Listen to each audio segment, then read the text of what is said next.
প্রিয় ভাইরা, গুরুত্বপূর্ণ একটা প্রশ্ন। ইসলামী ব্যাংক বলতে বাংলাদেশে এখন অনেকগুলো ইসলামী ব্যাংক আছে। এই ইসলামী ব্যাংকগুলোতে টাকা রেখে আমরা তার লভ্যাংশ ভোগ করতে পারবো কিনা, এ বিষয়ে ওলামায়ে কেরামের একাধিক মত আছে। কিছু ওলামায়ে কেরামের গবেষণা অন্তে তারা বলেন যে ইসলামী ব্যাংকগুলো আমাদের দেশের পরিসরে কেন্দ্রীয় ব্যাংকের অধীনে থাকতে হয়, দেশের প্রচলিত নিয়মকানুন মেনে চলতে হয়, যার কারণে এবং অনেক ক্ষেত্রে সদিচ্ছার অভাব বা ঘাটতি থাকার কারণে পরিপূর্ণ ইসলামিক না। যেহেতু পরিপূর্ণ ইসলামিক না, অতএব সেখানে টাকা রেখে সেটার লভ্যাংশ খাওয়া জায়েজ হবে না। এটা হলো কিছু আলেমদের মত। এর বিপরীতে অন্য ওলামায়ে কেরাম বলেন, যেহেতু আমাদের সমস্ত ইসলামী ব্যাংকগুলোর শরিয়া বোর্ড আছে এবং সে শরিয়া বোর্ডে গ্রহণযোগ্য ওলামায়ে কেরাম বসে আছেন, তাদের দায়িত্ব হলো এটা ইসলামী পদ্ধতিতে চলছে কিনা মনিটরিং করা, পরামর্শ দেওয়া। তো সেক্ষেত্রে ওলামায়ে কেরামের এই শরিয়া বোর্ডের উপরে আস্থা রেখে তারা কি করছেন না করছেন ওই দায়িত্ব আমার না। আমি ওলামায়ে কেরামের শরিয়া বোর্ডের প্রতি আস্থা রেখে সেখান থেকে লভ্যাংশ খেতে পারি। দুইটা মত পেলাম কিনা? এই দুই মতকে সমন্বয় করে একটা তৃতীয় মত দেই আমি আপনাদের। সেটা হলো ইসলামী ব্যাংকগুলোতে টাকা জমা রাখা এক জিনিস, আর সেখানে বিভিন্ন মেয়াদে কিস্তিতে টাকা রেখে লাভ খাওয়া আরেক জিনিস।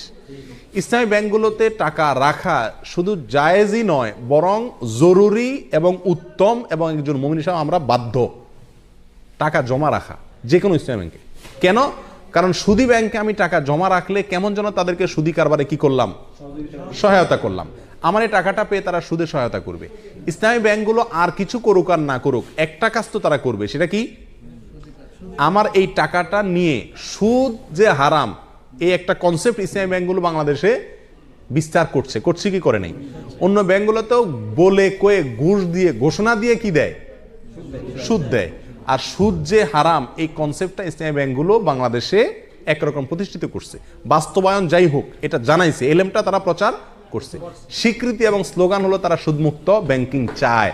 অতএব তাদের কাছে টাকা রাখা আর সুদী ব্যাংকে টাকা রাখা বেশ কম আছে না নেই? সুদী ব্যাংকে টাকা রাখা মানে সরাসরি সুদখোরকে আমি হেল্প করা, ঠিক না? তাহলে আমরা ইসলামী ব্যাংকের টাকা জমা রাখবো অন্য ব্যাংকের উপরে প্রাধান্য দিয়ে, এতে কোনো সন্দেহ নাই। দ্বিতীয় হলো টাকা বিভিন্ন পলিসিতে রেখে সেখান থেকে কি খাওয়া, লাভ খাওয়া। এটা হালাল কিনা তার জন্য বলেছি ওলামায়ে কেরামদের একটি মত।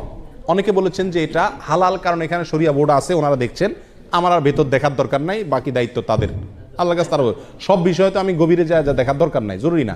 আর সবচেয়ে বড় কথা হলো তারা বলেন মুসলিম হিসাবে আমরা যেরকম মুসলিম, ভেজালও আছে ভালো আছে, ইসলামী ব্যাংকগুলো এরকম দুধের দোয়া না, তাদেরও ভুলও আছে সঠিকও আছে। কিন্তু তারা যেহেতু সুদের বিরুদ্ধে স্লোগান নিয়ে রাস্তা নামছে এবং ওটার বিরুদ্ধে একটা ফ্লো তৈরি করতে চাচ্ছে, অতএব তাদের ওখানে টাকা রেখে হালাল ব্যবসার পলিসিতে টাকা রেখে লাভ খাওয়া মাসে মাসে জায়েজ আছে। এটা হলো আমাদের মত। অন্য ওলামায়ে কেরাম বলেন যে না, পরিপূর্ণভাবে ইসলামীভাবে চলতে পারে না, বাধা আছে, অথবা সদিচ্ছার অনেক ক্ষেত্রে অভাব আছে, এই জন্য না জায়েজ। এক্ষেত্রে আমি বলবো তৃতীয় মতটি, সেটা হলো যদি আপনার বিকল্প কোনো পথ খোলা থাকে, তাহলে আপনি এই ব্যাংকে টাকা রেখে লাভ খাওয়ার চাইতে সরাসরি ব্যবসা করুন, সেটা সবচেয়ে নিরাপদ এবং ভালো, সন্দেহ থেকে দূরে থাকলেন। আর যদি অন্য কোনো সমস্ত উপায়গুলো বন্ধ হয়ে যায়, তাহলে ইনশাআল্লাহ বিদিনিল্লাহ এটা পরিপূর্ণ হারাম হবে না।